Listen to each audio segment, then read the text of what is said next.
Welcome back to my channel, and on today's video I'm going to do my top 5 tips for storing your Corvette over the winter. So right now I'm in the process of getting my C8 ready for winter. I'm also applying the same techniques for my Hellcat, which is also going in storage, and I'll do a separate video on this vehicle and how I prepare the Hellcat for storage. So just before I begin, when it comes to winterizing your vehicle, there's the right way and there's the wrong way, and then there's my way, which is probably a combination of the two. So in this video, I'm going to show you my top 5 tips for how to winterize your C8 Corvette. And these suggestions will apply to all vehicles, but I'm going to be focusing on a C8 Corvette. So I hope you enjoy this video. Okay, my first tip is you should always change your engine oil before you start your car over the winter. I just had the oil change at the dealership about a month ago, and I haven't driven the vehicle ever since. Now, it might be a little hard to catch this on camera. This oil is extremely clean. There's a couple of reasons why I recommend you change your oil right before winter storage. The main reason is when you do your first startup in the spring, you're going to have fresh, clean oil running through the engine. And the second reason for changing your oil right before the winter is it's just a very assuring feeling to know that you've got fresh oil in your engine and all of the engine parts are in contact with fresh, clean oil. So I did change the oil earlier in the spring when I had 19,000 kilometers, and when I changed the oil last month I had 21,000 kilometers, so I only put on 2,000 kilometers this summer. And you may think only 2,000 kilometers or 1,200 miles is just wasting my money, but I personally think no matter what, you should change the oil, even especially if the car's just been sitting there. So I might have only put on 1,200 miles this summer, but it's been about 6-7 months since I did the oil change, so that's why I went ahead and changed the oil. Okay, my second tip would be to give your car a good wash and preferably a wax before you put it into storage. So there's a couple of reasons why you want to clean and wax your paint before you put it in storage. For one, if you leave any particles on the paint, you end up touching it over the course of the winter. You're going to embed that piece of dirt into your paint. It's going to cause these swirls and marks. So if your paint is nice and clean like it is right now, you don't have to worry about rubbing into it and potentially pushing that dirt into your clear coat. And the advantage of having a fresh coat of wax on your vehicle is it'll be much easier to maintain. So over the winter, I don't bother to cover the car with a car cover. And instead what I do is I just grab my blower and I'll just blow all the dust off. And so if I have a fresh coat of wax on this vehicle, the dust, it'll just blow right off very easily. So moving on to my third tip, which deals with your fuel. Now, a lot of people will say that you should fill your tank full of gas for winter storage. I disagree. I think the best approach is to fill your tank halfway, and I'll explain why. So first off, in a C8 Corvette, in your gas tank, there's a part, it's called a resistor part, and that resistor sits high up on your tank. And so if you were to fill your tank completely up with gas, it's possible that the gas could cause problems with that part working properly, and as a result, you may get wrong fuel gauge readings. There's a lot of people that suggest you should only go half a tank on your C8 Corvette, and that's what I do. I only put in half pretty much on all my cars. The other advantage of putting only half a tank full of gas is when it comes to the springtime, you can right away put in fresh, clean gas, as opposed to having a full tank of gas that sits there for like 6-7 months. Over time, that gas degrades. So by having only your tank full half, what I would do immediately, the first thing I do in the spring is I go over to the gas station, I fill it up with fresh, clean gas. That way you've got fresh fuel in your fuel system. So that's the second reason why I recommend you fill your gas tank only halfway. I also recommend applying some fuel stabilizer to your gas tank. This will help prevent any moisture absorption and gumming up of your fuel. And 1 bottle is good for a full tank, but since I only fill my tank halfway, I'm going to use just half of this bottle, and then the other half I'll use for the Hellcat. So here we go.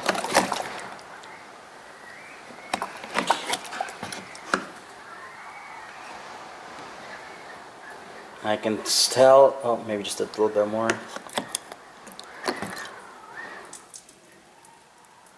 There we go, and that's good.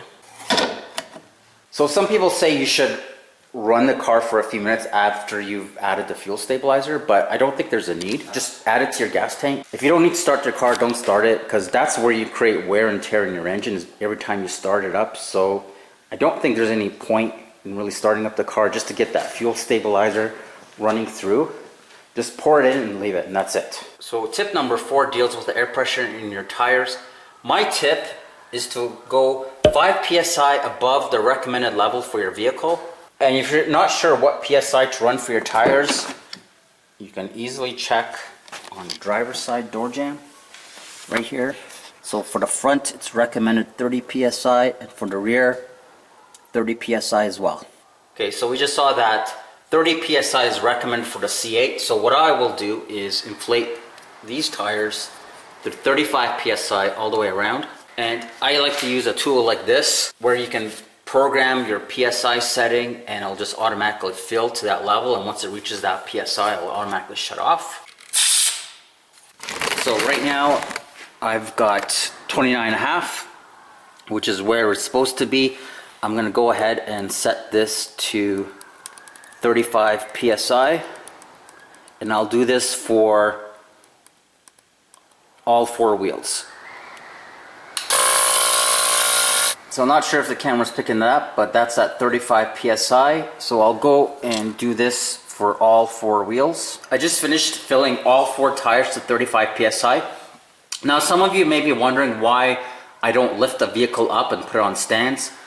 The reason I don't do that is because tires that are built today are much better quality than they used to be. And in the past, it might have been an issue where if your car was sitting for a long period of time, especially on a really hard surface like a concrete floor, that you might develop flat spots. But with the new technology in the tires today, it's really not an issue. However, if it is a concern for you, what I would recommend could do is put some rubber mats under your tire. But I've always left the tire sit on the garage floor over the winter on my other Corvette, and I've had absolutely no issues. I've done that with other vehicles. And like I said, the tires today are built much better, and they just don't develop those flat spots that might have been an issue in the past, but they're no longer really an issue for newer tires. So I really wouldn't worry about it. And the other reason why I don't want to put it on jack stands is every time you lift up the car, you're like, twisting the frame, and I just don't want to do that. I don't want to put that any stress on the vehicle. So I'd rather just let the car just sit. I don't want to get underneath and raise it up, twist the frame, the chassis. So that's why I just recommend overinflating your tires by 5 PSI for your C8 Corvette. Just before I go on to the last tip, I highly recommend getting a tool like this. I picked up this tool on Amazon. It was relatively inexpensive, and the best part, it works with a DeWalt battery. So this one's a 10 amp. Okay, number 5, and probably the most important thing you need to do is maintain your battery over the winter. So I have a trickle charger like this, or a float charger. Basically, it's just going to plug into my car and maintain a charge throughout the winter. This particular one is made by C8, and it's branded for Porsche, but it works on any vehicle. I just plug this into the frunk, which I'll show you. So in the frunk of the C8 Corvette, you have a 12 volt outlet here, and this is the only 12 volt outlet in the car that's always hot. So this is what you really want to use for charging your vehicle. So what I do is I'll just get a microfiber cloth like this, and then I'll grab my cable and just plug it right in. Just like so. And I'll just make sure that the cord is on the microfiber cloth and not touching the paint. And then change the setting to 12 volts, which is your vehicle. And that's it. Okay, one thing I want to mention is that some of you might recommend filling your tailpipes with a cloth like this to prevent mice and rodents from going into the vehicle. I personally don't bother to do that just because where I live in Alberta, Canada, we are a rat-free area. I believe it's the only rat-free jurisdiction in North America. So rats are not an issue here, and I haven't seen a mice in probably 10 years. So I don't bother to cover this up. I just leave it the way it is, but maybe it might be a concern for you wherever you are. So if it is, just get something like this. I heard stainless steel wool works really good. and you can just kind of stuff that up in there. Now, another tip for some of you is it might be a good idea to put a moisture pack in the trunk of your C8 as well as on the inside to just absorb moisture. So if you do happen to live in a high moisture area, it might be a good idea. I live in a relatively dry climate, so Alberta, Canada is relatively dry, so I don't bother. But if you do live in a high moisture area, maybe consider putting a moisture pack back here. Now, one other thing I want to add is I don't use a car cover. And the reason why I don't use a car cover is sometimes I may have to pull the vehicle out during the winter, and I don't want to use a cover because then I'll have to put it on and off, and every time you do that, it's just getting in contact with the paint. So the whole idea is not to touch your paint at all. And so for me, the best thing to do, is, like I said earlier, is to wax it. And if you've got dust on the car, just get a leaf blower or any type of blower and just blow that dust off. But just because I do intend to pull this car out into driveway once in a while so that I can use the garage, I don't bother putting a car cover on. However, if you do plan to park your vehicle for a long period of time, then maybe a car cover might be good. But for me, I don't need it. Okay, so that is basically how I prepare my C8 Corvette for winter storage. If you have any questions, just leave it in a comment, and I hope you like this video, and I'll catch you on the next one.